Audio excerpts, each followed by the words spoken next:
আমি প্রার্থী হিসাবে সকলের কাছেই আমি ভোট প্রার্থনা করতে পারি, এটা আমার অধিকার, সমস্ত প্রার্থীদেরই অধিকার। আমি সেই অধিকার এবারও সকলকে বলেছি যে আগামী প্রজন্ম শিল্প, সংস্কৃতি, শিক্ষা,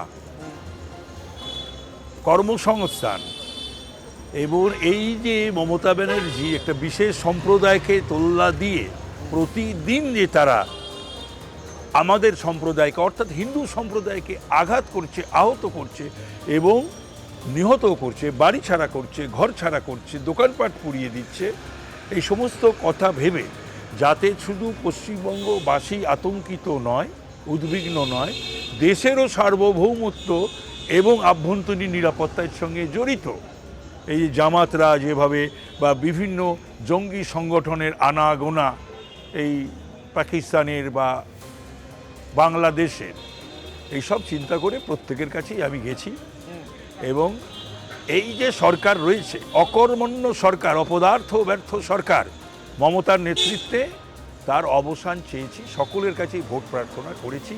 আমি আশা করি সকলে আমাকে সমর্থন করেছেন, বড়রা আমাকে আশীর্বাদ করেছে। এবার যে হিন্দু কনসলিডেশনটা হয়েছে, পশ্চিমবাংলার ওপার থেকে আসা মানুষরা দুবারের জন্য উদ্বাস্তু হতে চায় না, আর এপারের মানুষরাও প্রথমবার উদ্বাস্তু হতে চায় না। সেই হিন্দু বাঙালিরা জেগেছে।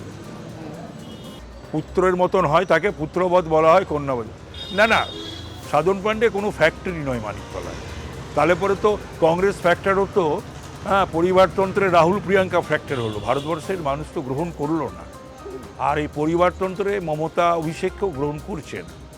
ওসব ফ্যাক্টরটা যে যতদিন থাকে। হ্যাঁ, একটা কথা ঘটনা যে সাধন পাণ্ডে আউট অ্যান্ড আউট একটা পলিটিক্যাল এলিমেন্ট ছিলেন, তাই বলে তার স্ত্রী বা তার মেয়ে তারা কোনোদিন রাজনীতি করেন, তারা পলিটিক্যাল এলিমেন্ট নয়, এটা মাথায় রাখতে হবে।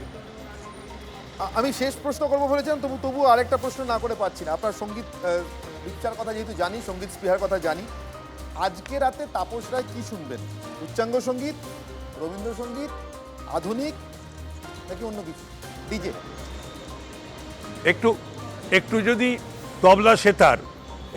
তবলা সেতার শোনার ইচ্ছা আছে, ব্যাস।